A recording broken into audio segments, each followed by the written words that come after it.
الحمد لله والصلاة والسلام على من لا نبي بعده. أفضل الصلاة والسلام على خير ولد عدنان وعلى آله وأصحابه ومن تبعهم بإحسان إلى يوم الدين. أحييكم وأرحب بكم من نادي الشيخ آدم عبد الله الإيلوري العلمي للفقهاء والأدباء والمفكرين الإسلاميين جريالمي. السلام عليكم ورحمة الله وبركاته. ممكن نكيكي ولا كيكي تي إسلام lẹ́yìn pé a dúpẹ́ fún Olúwa ọba tí ọpẹ́ tọ́ sí àwa ṣègẹ̀ fẹ́ni tó lóore jù nínú ọmọ àdínáàní. Olúwa ìkẹ́ tó pọ̀ jù tó lọ́lá jù bá wa ṣe lórí ànábì Muhammad, má jẹ́ òpin lórí ẹjọ́ lórí àwọn ará ilé ẹjọ́ lórí àwọn sàhábà ẹ̀ ẹjọ́ lórí gbogbo àwọn àfáà táwọn náà bá rìn lórí ojú ọ̀nà tí ànábì Muhammad láàrẹ̀. àwa nílùú Kòdú báyìí, àmọ́ tá a bá wọ ní Lagos State náà ni tá a bá kọ́kọ́ wọlé olórí ilé làkọ́kọ́ ta ni àkọ́kọ́ gbé kíkì mi lọ òun olùgbàlejò wa ní Kòdú yàyín Fadilatul Imam Ismail Mahmood Mukaddam Ọláòtí. tó akíyín púpọ̀ mo gbé kíkì yẹn lọ sọ́dọ̀ bàbá lógìjọ àfàwà Abibulayi Ọláwùmí gbogbo ẹ̀lọ́ Darul Kiram àfọ onímọ̀ tọ́pọ̀ ni ẹ má bínú àfà o kíra yín ọwọ́ àlọ́dọ̀ jí sẹ́wù Ismail yọ tẹ̀ wọ́n lọ́wọ́ bàbá yín mo bọ̀ wá. gbogbo àwọn ẹ̀yà wa tí wà ní Kòròdú yàyín pátá láì dẹ́nì kankan sí mo kí wọn. ìbéèrè pọ̀ sẹ́wù Ismail lórí ọ̀rọ̀ Sheikh Adamu ọlá Sheikh Adamu ibi tí pààyàn bá ká náà lè yọ sọ àbáwọn ibi tó lò níbi ìmọ̀ àti Islam Lugatul Quran wal Islam ibi tá a gbé ọlá Sheikh Adamu náà sínú. Sheikh Adamu yìí sàṣẹm tí ó kọ́lé tó ní investmenti tó ń ṣe bísínẹ́sì tó ń tà tó ń rà ká jẹ́ pé àbólóṣèlú àmọ́ ń tó ṣe òun ni láti protect Islam àti láti gbé Lugatul Quran èdè tí Ọlọ́run fi sọ Al-Quran kalẹ̀ ó gbé ga. ìbámu sọ̀rọ̀ kankan Sheikh Ismail àmọ́ ńgbà tó yẹ pé ní Ànábì wa Muhammad sallallahu alayhi wa sallam tó ní wala rafasa wala fusuqa wala jidala fil hajj wa ma taf'alu min khairi ya'lamu Allah. wọ́n ní ká kọ́ọ̀sì alálàájì asáàrí níbi kan pé wọ́n ní ká kọ́ọ̀sì àwọn alálàájì ọ̀nà wọn náà láti kọ́ọ̀sì wọn gbòógì tẹ́mi nípa àlẹ́ fi kọ́ọ̀sì wọn jù òun ni wala rafasa wala fusuqa wala jidala táwọn náà ò ní ṣe káwọn náà mọ̀ sí lásìkò yìí náà àfi kọ́ọ̀sì wọn ni. ọ̀rọ̀ tí ọba ti wá níyàn nínú ọ̀dà kéèyàn ọ̀rọ̀ ìyẹn abẹ́rẹ́ Sheikh Adam gbogbo nǹkan lọ kọ ẹ wo ọdún hajj 1980 mọ́rántí Honorable Jibril Abdulkarim mo máa ń wo Sheikh Adam àwọn tí wọ́n ń jẹnu wọn yá tasawufi ìbádà wo lójú ti Sheikh Adam lọ kí ni kéèyàn ní ìfinra àti ìfura kọ́ ṣàwúrà pé eléyìí bí ó ṣe rí ọ̀la rẹ̀ ní bí ó ṣe rí nì kó o sì protect ẹ̀ kó o sì gà bẹ́ẹ̀ Sheikh Adam lójú inú bẹ́ẹ̀. Honorable Jibril Abdulkarim classmate mi ni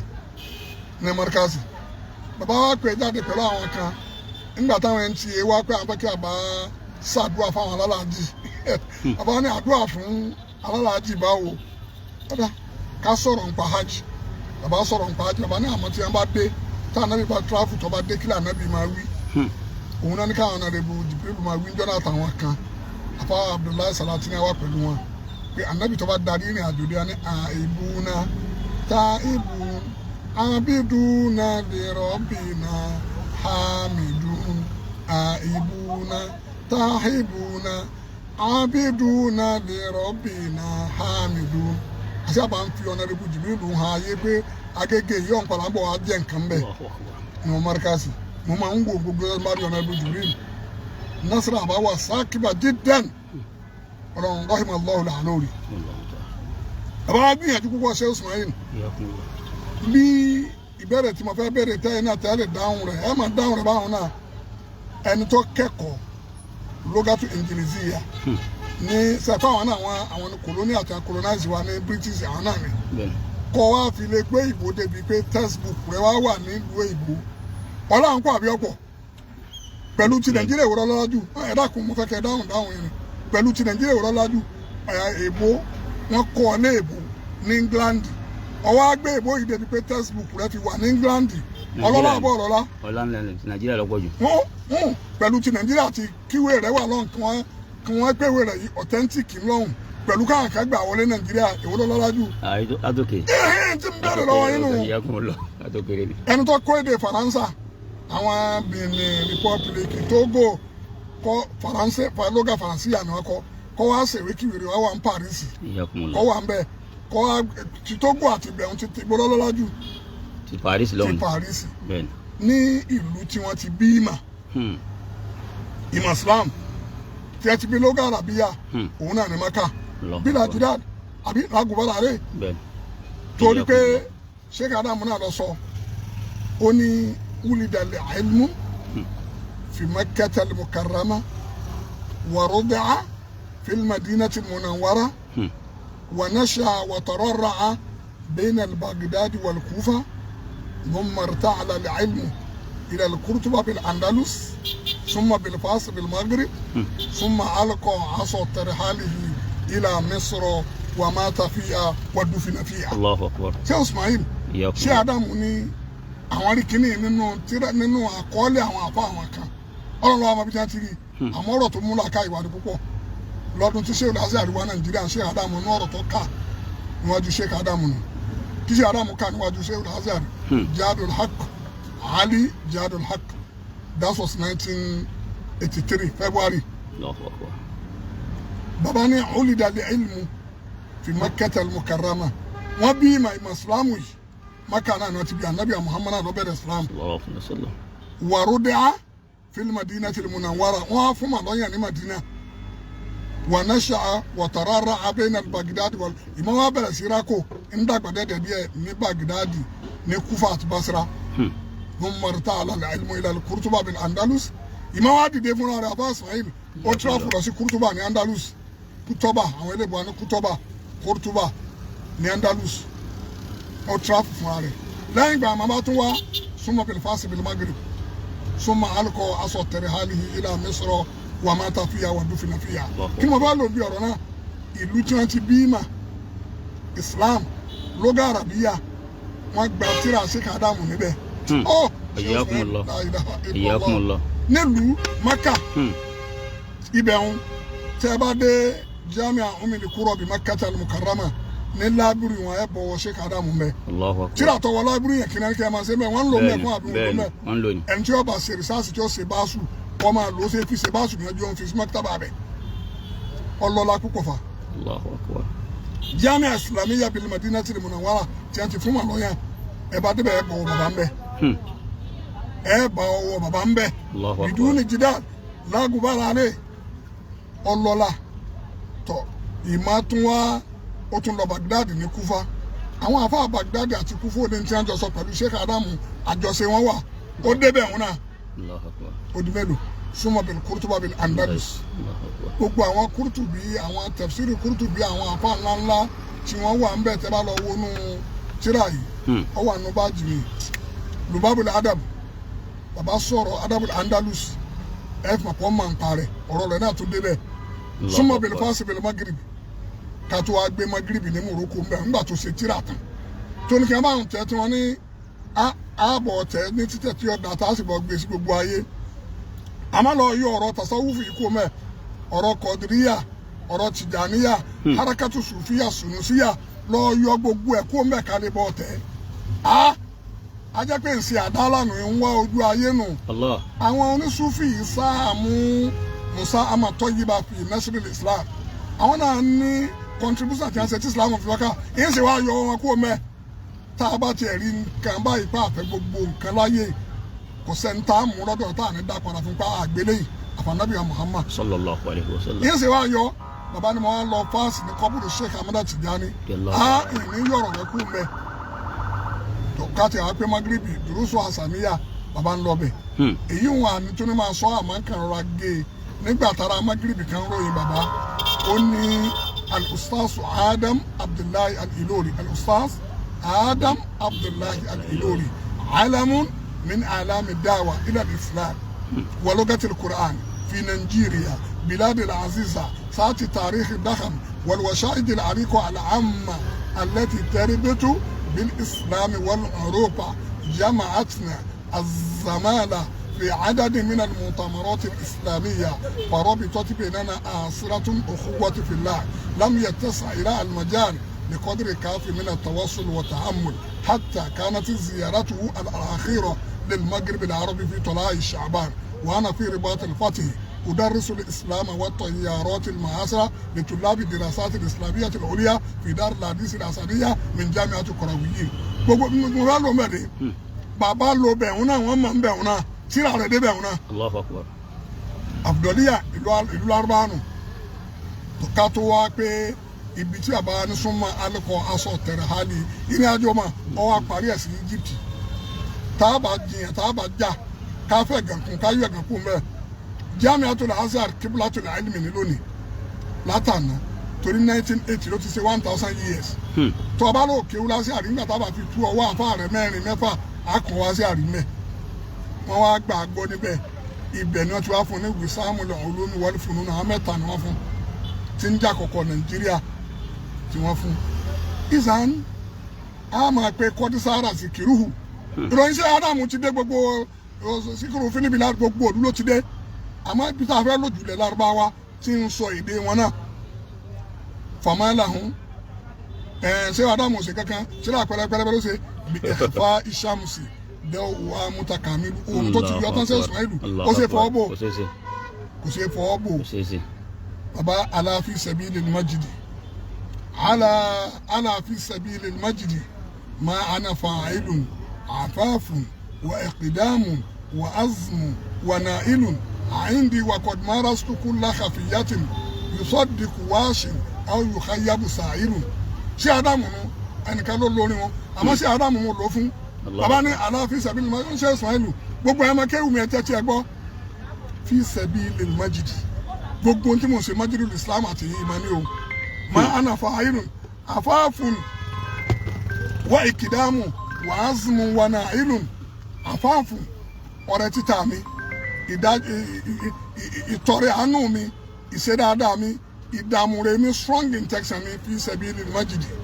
kí n lè ga kí Islam ò lè ga náà kí mo lè ga náà ni ó ní àìndì ṣé lọ́dún èmi Ádámù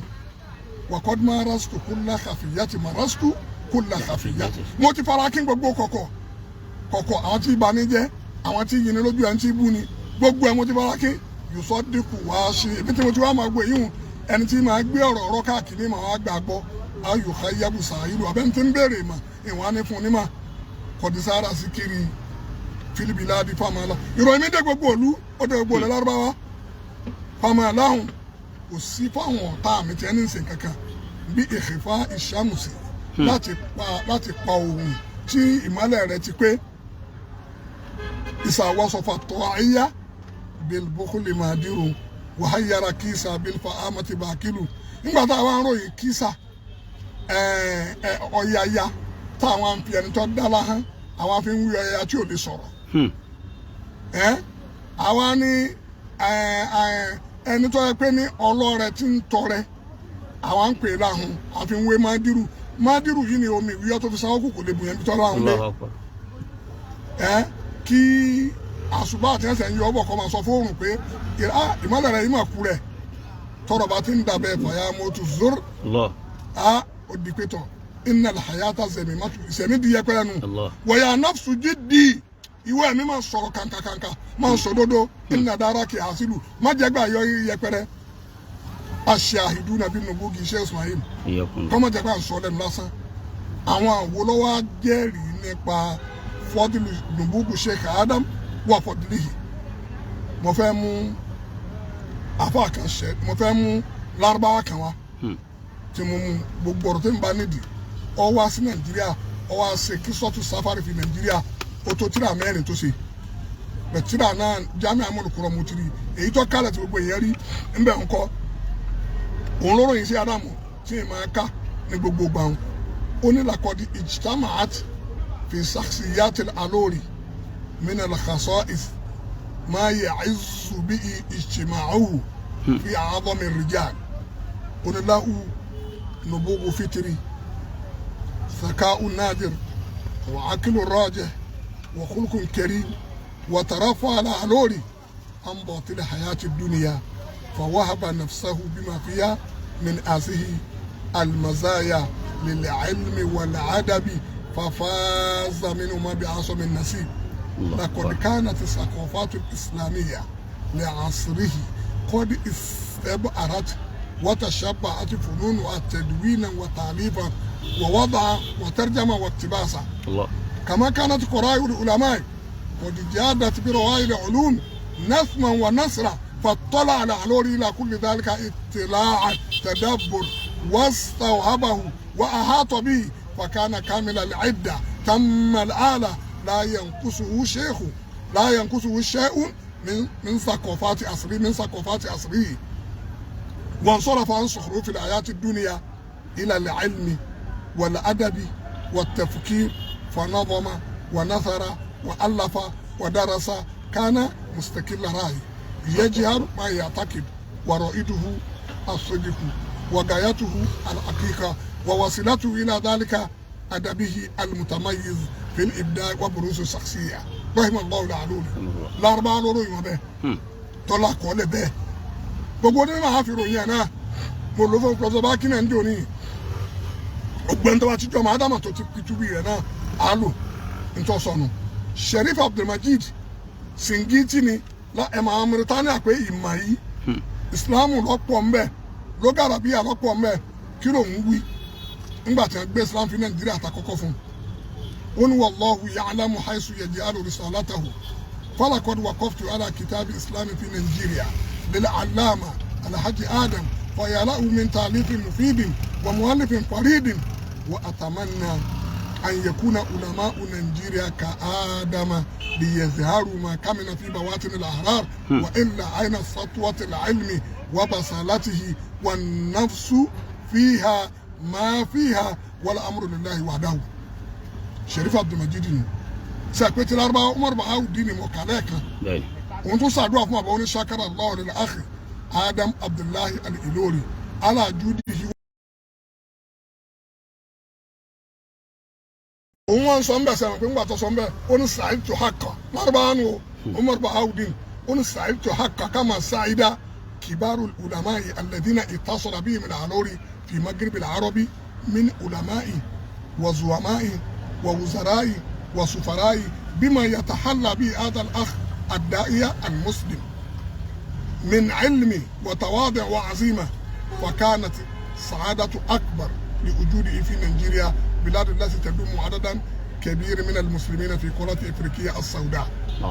وشكر الله الأخ المخلص الداعية آدم عبد الله العلوري على جوده وجهاده ووفقه وأداه وأدى به وكان لنا وله ولا ينصرن الله من ينصره إن الله لقوي عزيز. عمر بهاودين لاربعانو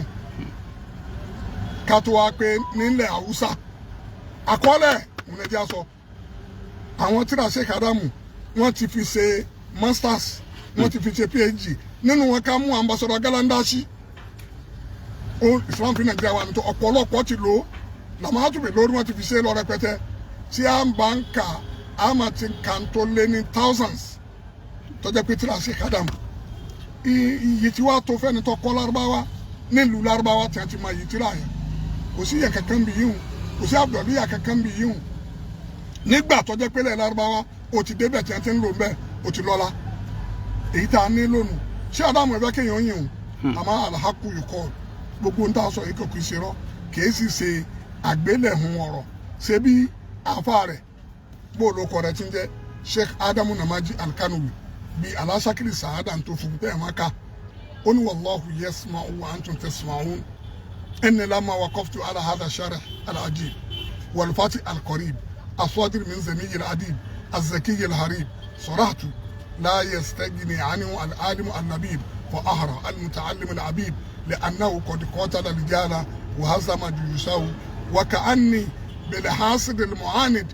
الذي قد عارض عنه لسوء أبيه وعصيان ربه فإن المعاصرة حرمان والمحاسدة عدوان فإن لكم ناس أمين وامسكوا بحبل المتين واستندوا إلى ركن المكين كثر الله في المسلمين من أمثاله وأدام الله أيام آدم لتنوير بلاده وإرشاد عباده فإن الله رب من خاب من قصده ولا يئس من رجاه وكتبه الفقير آدم النمدي 1946.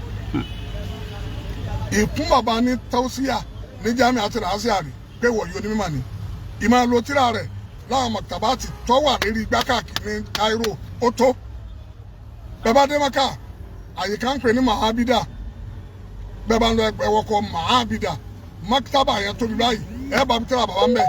mo lọ ra gbogbo èyí tó wà ń bẹ níjọ́ kan gbogbo tíra bàbá tó wà ń bẹ mo rà á tàn wọ́n pín fún àwọn èèyàn lè jẹ́rìí àwọn tó gbà nù tíra àwọn ìsàn ìyẹn lèmi fẹ́ kí a máa mú òun náà sì ni tínú èmi náà ń dùn sí tá a sì ń gbé yìí pé ìró Sheikh Adamu kú ò ní pé ibi tí wọ́n ti kọ́ ìmọ̀ tó bá ti jẹ́ pé wọ́n bá ti lè jẹ̀yàn ló ń tẹ̀ ń bẹ̀ àjùsùn sọ ẹ̀ka ti ṣe wàhálà mọ́.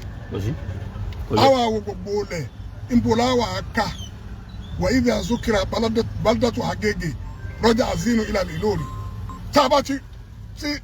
bá ti sọ̀rọ̀ Agége báyìí lákàyọ̀ lọ sọ̀rọ̀ Sheikh Adamu وإذا ذكر العلوري تبصر الشيخ آدم رجع ذهنه إلى Agége تبصر ذاك الشيخ آدم لكاية Agége ومن ثم اعتقد العالم أن للمركز فضلا ومنا على 90% ممن يكتب أو يخطب في عالم الإسلام سواء مباشرة أو غير مباشرة تبصر ذاك Agége باي لكاية الله الشيخ آدم tá a bá dákọ sí Adamu lákẹ́ Agége òun kálukú tí wàá mà bẹ́ẹ̀ ìpè ọlá tí ń bẹ fún mọ́ríkàsì 90% nínú 100 nínú ẹni tí ń sọ lárúbáwá tí ń kọ lónìí gbogbo eléyìí tó níyì sí Adamu ìbá kéèyàn máa yìí kọ́dà abẹ́ni kankan kó yìí sí Adamu àmọ́ òdodo ọ̀rọ̀ àní sáláì ká má sọ ká má fi nílẹ̀ ọlá tọ́lọ̀ ti ṣe fún sí Adamu nígbà tó ti lè délẹ̀ lárúbáwá tí a ti lè gbà fún un kọ́dà mi ò rí fáàrí kan kọ́ àkà ǹṣẹ́ Nàìjíríà lọ́gà àràbí àwọn kọ́ Nàìjíríà ni lọ́gà Yorùbá wíyà lọ́gà Ìngìlísíyà àmọ́ bí wọ́n ti bímọ wọn ti gbà á gbọ́ mbẹ́ ipò làwọn aka bàbá dé Òkè Ògùn mufti ibẹ̀ lónìí ọmọ Markazi ni Ẹ̀gbá ìmọ̀ sífì máa mú bẹ̀ ọmọ Markazi ni Ọ̀yọ́ Masudi tó kú kọ́lọ́ nkọ́ kẹwàá ọmọ Markazi ni Ògbómọ̀ṣọ́ ọwọ́ Sheikh Adamu wà mbẹ̀ Ẹdẹ ọwọ́ Sheikh Adamu wà mbẹ̀ Ìkìrun ọwọ́ Sheikh Adamu wà mbẹ̀ Ìwó ọwọ́ Sheikh Adamu wà mbẹ̀ èyí wọn ò tiẹ̀ ṣe kà Abdulrasaki Adérẹ̀mí ẹ̀rín pa mí gbẹ̀rín pin fún mi nú ẹnìkan ló kéwú lọ́dọ̀ àwọn kò sí wàá dákọ̀ bẹ̀ Markazi ní ń dákọ̀ torí Sheikh Adamu project yẹ Sheikh Adamu kọ̀rẹ́ tiẹ̀ kó tó kọ̀ dámà ló sì gba mumtazu wàlà anatullahi ala al-kasibin òun gángan lọ́bẹ̀ náà ara ẹ̀ sọ ń tó ṣẹlẹ̀ yìí wọ̀ ẹ̀ṣẹ̀ṣẹ̀ ọwọ́ Markazi ọgbà sàtífíkẹ́tì mbẹ̀ bàbá wọn arọ rẹ̀ kínu ní wò ń bẹ̀ wọn ọmọ kí o Sheikh Adamu ni Abdulrasaki Asakọ́fì Abdulrahman àfọ onímọ̀ tọ́pọ̀ ni ọmọ kí o Sheikh Adamu ni Ọ̀fà àrọ̀ ọmọ kí o Sheikh Adamu ń bẹ Ẹ̀rìn àrọ̀ ọmọ kí o Sheikh Adamu ń bẹ kátó wá pè lọ́rìn tí wọ́n sì Èkó sọ́sẹ́ka wàlámù yẹ kí fìlà amúrú fi Nàìjíríà ọ̀rọ̀ rẹ̀ wà á mọ̀ Nàìjíríà yẹ yìí o balta àdáhù ìlànà àkìtọ́rì àdìmùjàwìrà ó dé gbogbo àkìtọ́rì mùjàwìrà Kàbíní ní Benin wà Togo wà Ghana wà Saudi alhaj ọwọ́ ìjà Sheikh Adamu débẹ̀ òun ẹnìkan ní pàlà agrab ìtọ́ wa sẹ̀wọ̀n lé mà ànyẹ̀kú ní káṣù làámàd gbogbo sẹ́yìn alajudin fardin wahid Sheikh Adamu nìkan ni kò ọ̀pẹ́rẹ́tì lọ́ndà jama kan society kankan fún lọ́wọ́ organisation kankọ́ gọ́ọ̀mẹ̀ntì kọ́ balikọ́ ma wà dáwò òun nìkan ni hàtà anájà ó kó sínú tùfúlà Lárúbáwá ń gbà káwọn do Lárúbáwá ń gbà tá a ti tẹ̀ bẹ̀rẹ̀ ńgbà tó yà yín Lárúbáwá ẹ máa lọ kátó wọn ní káwọn British máa kọ́ alẹ́ ìbò ní ìsìn Nàìjíríà ajẹ́pẹ́ àkó sínú tùfúlà nù ẹ máa lọ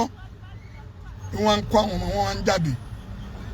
wọ́n sì ń bá gbogbo nǹkan mu ta là àfáà náà tó ṣe tíra mẹ́jọ fún kíláàsì à ń sọ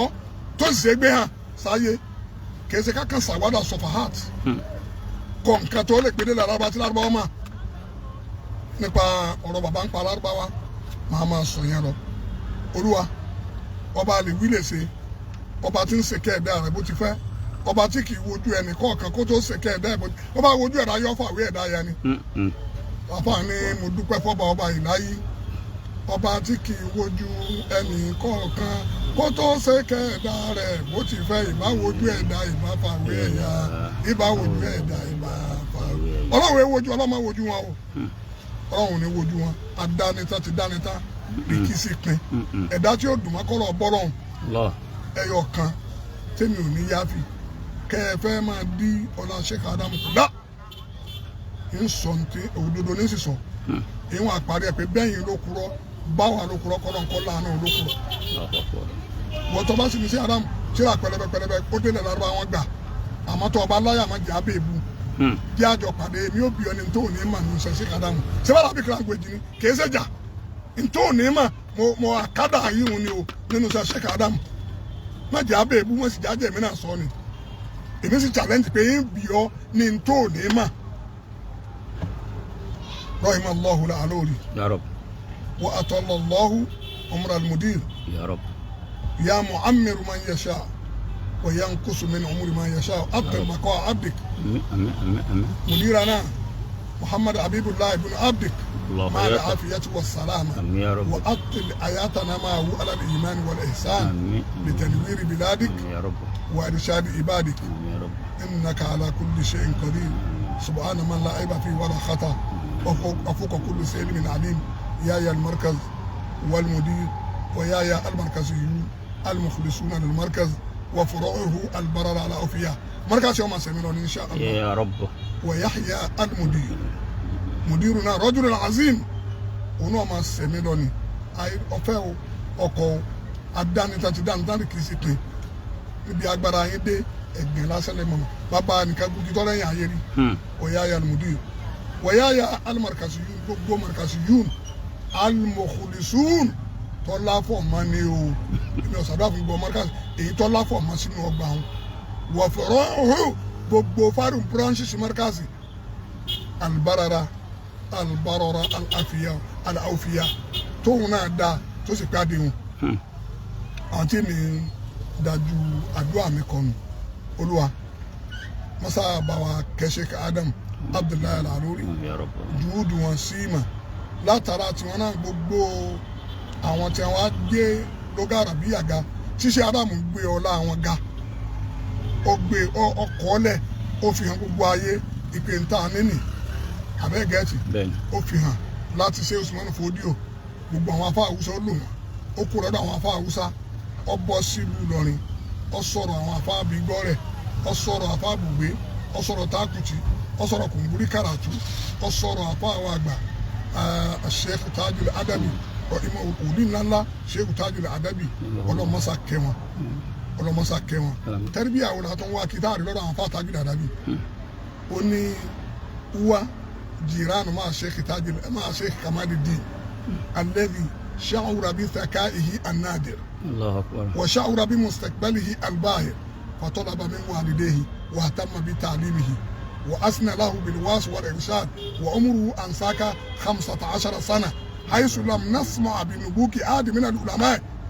شيخ آدم الله أكبر رحمه الله رحمه الله olóró Sheikh Tajul Adabi wòlíì ńláńlá tẹ́rìbíà àwọn àwọn akí irú tẹ́rìbíà àwọn Sheikh Tajul Adabi ò lè bí ń fẹ́ àbáṣán ìlú níta iná ìgbọ̀gbọ̀dọ̀ máa fẹ́ nù èèyàn tó rí yàn ládùúgbò eléyìí greater tomorrow ó sì lọ gbà lọ́dọ̀ àwọn òbí rẹ̀ ó sì ní ó bẹ̀rẹ̀ wá sí ní 15 years ọwọ́ apá tó fi kú Sheikh Adamu lọ́sà dálà rẹ̀ dẹ̀ ọwọ́ ní fakana bizalika ayatan min ayatillah wa ajubatan من عجب الدار وكرامة للشيخ لأنه أول من تبأر وتخرج في مثل سنة نبغ محمد كمال الدين في العلوم العربية حتى أدهش جميع معاصره ورزق الفصاحة في الواسع والمحاضرة حتى أعجز من قبله وأتعب من بعده وبكي في هذا الميدان نوى ربع القرن من الزمان لم ينازعه واحد ولا اثنان بل صار مثلا يتصى به ولم يبق من معاصره ما لم يتأثر به أو لم يقتبس من أساليبه. nítorí tí wọ́n ṣe Sheikh Adamu ẹ wo ìsọ́fù ká má ṣe ìwàmù ntọ́lọ́n bá ṣe iṣẹ́ Ọlọ́run ká gbé hàn pé bẹ́ẹ̀ ni ntọ́jú bàbá náà ṣẹ́kù nù ntọ́sí ànábì náà kù nù gbogbo àwọn afá báyìí ọlọ́mọṣà kẹ́ gbogbo wọn ọlọ́mọṣà kẹ́ gbogbo wọn àtàwọn tó ṣẹ̀ṣẹ̀ dìde náà tí wọ́n ṣẹ̀ṣẹ̀ lọ náà ọlọ́nkọ kẹ́ gbogbo wọn àtàwọn afẹ́ ẹlẹ́sìn àwọn oníbàádà Sheikh Ìdásàdàtì Sheikh bàbá wa ẹlẹ́hàn pàkátà gbogbo wọn ọlọmọsá kẹ gbogbo wọn Àmín ya Rabbi. mo kí mufti àdúgbò wọn náà làwà yìí kúrò Bẹ́ẹ̀ni bẹ́ẹ̀ni. mo kí àwọn náà o bàbá wọlé olórí ilé làkọ́ kí àlejò tó bù kèrè tó bù bàbá onílé kó tó rún bí ó dìta akínyé o Mufti gbogbo ilẹ̀ Yorùbá. mufti gbogbo ilẹ̀ Yorùbá al-Ustaz Abdulrazak Abdulaziz Ishola àfọwọ́ni mímọ́ musakaf alim alẹ́tì jama'a bẹ́ẹ̀ni sakọfatẹ́ al-arabiya wal injiliziya wa awla bí sakọfatẹ́ ata asbaha wa amsa báárọ̀ na àmìkọ fi ulumi la akili wa nakili adanita ti danita ti kìsìkì ọlọ́mọ sì wà lẹ́dẹ̀gàn Àmín. díà lè máa sòdodo Àmín. anabi Muhammad sọ̀rọ̀ gbogbo anabi tó ti lọ kọ̀ kọ̀ndẹ́mù wọn ṣé adamu sọ̀rọ̀ gbogbo àfa tó ti lọ kọ̀ kọ̀ndẹ́mù wọn nítorí jẹ́ sí adamu ọ̀sẹ́kù nù olúwa gbogbo àtọ́ wa dájú ogun kọ́ bẹ̀ ń pé ibi tó kù tá a fẹ́ wó níbẹ̀ ń ibi tó kù tá a fẹ́ pa ọlọ́run ǹjẹ́ máa ń pèpè àpá àwọn fẹ́ lò fún mi máa fi ṣe irinṣẹ́ ìbájà fún wọn Àmín. bí àwọn bàbá wọn tí ò ṣe lérí pa tó ń fi rí iwó èyí táwọn ọmọ náà wà fẹ́ ra wọlé báwọn bàbá wọn náà ò ṣe lérí pa jẹ́ aláwọn kà á sì fi màkúù Ya Rabbi. wọ́n sábà ṣe bẹ́ẹ̀ subhana rabbika rabbil izzati amma yasifun wa salamun ala al-mursalin walhamdulillahi rabbil alamin. Iyyakum Allah.